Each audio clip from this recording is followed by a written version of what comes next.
भगवान शिव ने अलग अलग अवसरों पर माता पार्वती को कई पाठ पढ़ाए। भगवान शिव ने माता पार्वती के साथ जीवन के 10 महान पाठ साझा किए जो हर इंसान के लिए आवश्यक है और उनका पालन करना चाहिए और बिना असफल हुए उनका पालन करना चाहिए। एक सबसे बड़ा पुण्य और सबसे बड़ा पाप। जब माता पार्वती ने भगवान शिव से सबसे बड़ा पुण्य और पाप के बारे में पूछा तो शिव ने संस्कृत के एक श्लोक के साथ उत्तर दिया, नास्ति सत्यत् परोनानुर्तात् पाटन परम्। अर्थात मनुष्य का सबसे बड़ा गुण आदरणीय और सदा सच्चा रहना है, जबकि सबसे बड़ा पाप बेईमानी करना या ऐसे कृत्य का समर्थन करना है। एक व्यक्ति को हमेशा ऐसे कार्यों में लिप्त होना चाहिए जो ईमानदार और सच्चे हों और उनके होने की धार्मिकता को नुकसान न पहुंचाए।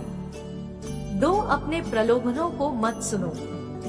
जब माता पार्वती ने भगवान शिव से सभी कष्टों का कारण पूछा तो भगवान शिव ने पार्वती से कहा कि प्रलोभन ही सभी कष्टों का एकमात्र कारण है।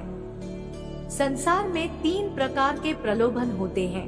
एक आँखों की वासना का अर्थ है भौतिकवाद। यह विश्वास कि धन और संपत्ति जीवन में सबसे महत्वपूर्ण चीजें हैं। 2. शरीर की वासना का अर्थ है सुखवाद। यह विश्वास के जीवन में किसी भी चीज की तुलना में आनंद सबसे महत्वपूर्ण है। 3. जीवन का गौरव का अर्थ है अहंकार। अपने बारे में बहुत अधिक सोचना। यह सोचना कि आप किसी और से बेहतर या अधिक महत्वपूर्ण हैं।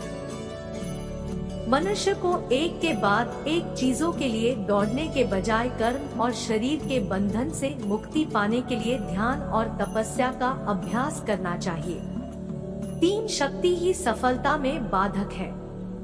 जब माता पार्वती ने भगवान शिव से पूछा कि मनुष्य अपने कार्यों में असफल क्यों होता है, तो भगवान शिव ने बताया कि आसक्ति ही सभी समस्याओं का मूल कारण है। आसक्ति और प्रेम ठहराव की ओर ले जाता है और सफलता में बाधा डालता है।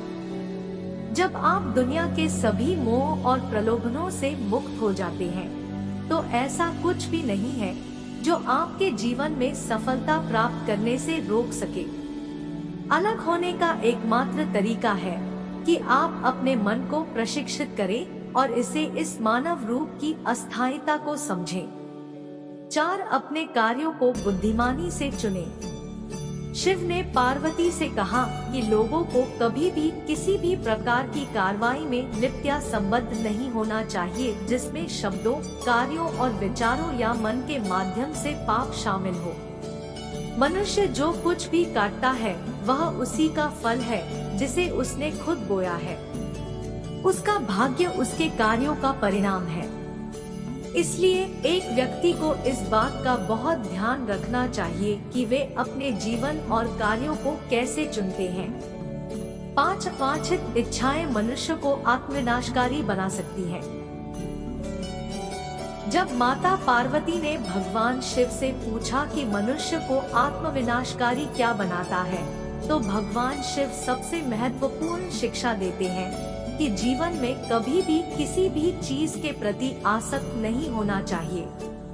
ज्यादा इच्छा न करें, क्योंकि इच्छाएं जुनून की ओर ले जाती है और जुनून अंततः आत्मविनाश का कारण बन सकता है। वांछित इच्छाएं मनुष्य को आत्मविनाशकारी बना सकती हैं। 6. समस्या के प्रति आपका दृष्टिकोण मायने रखता है।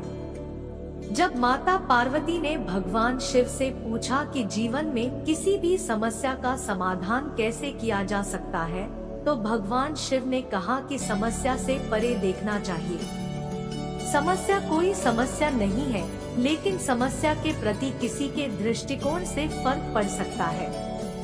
हमें अपने दिमाग को समस्या के समाधान के बारे में सोचने के लिए पर्याप्त समय देना चाहिए और सभी पहलुओं से स्थिति को समझना चाहिए। इसलिए शांत रहें और समझ से समस्याओं को दूर करें। 7. अहंकार बुद्धि को नष्ट कर देता है।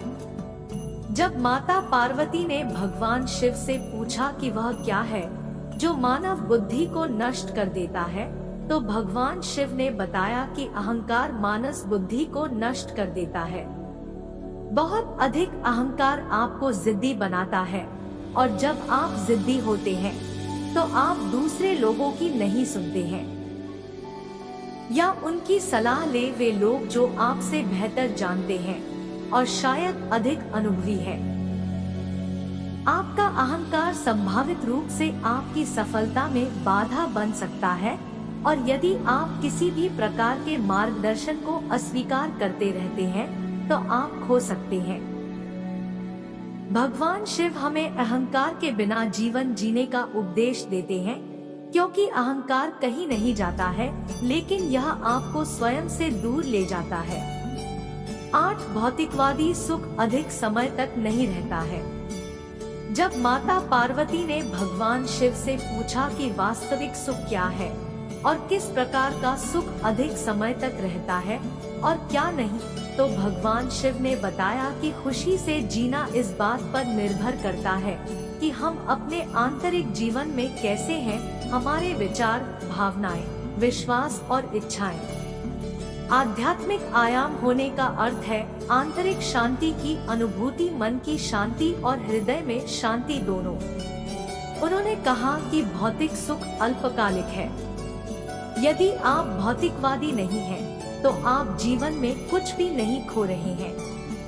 भगवान शिव के शरीर पर लगी राख इस बात का प्रतीक है कि जीवन में सब कुछ अस्थायी है।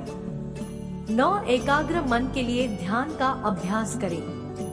जब माता पार्वती ने भगवान शिव से पूछा कि एक केंद्रित मन कैसे हो सकता है, तो भगवान शिव ने कहा कि एक व्यक्ति को ध्यान का अभ्यास करना चाहिए। बहुमुखी स्थितियों से निपटने के दौरान एक ध्यानपूर्ण दृष्टिकोण के साथ वह उन्हें शांत दिमाग से संभालने में सक्षम होगा और विषय के बारे में बेहतर स्पष्टता होगी। 10 समय दुनिया की सबसे कीमती चीज है। भगवान शिव को महाकालेश्वर के नाम से भी जाना जाता है, समय के महान देवता। जब माता पार्वती ने भगवान शिव से पूछा कि दुनिया की सबसे कीमती चीज क्या है, तो भगवान शिव ने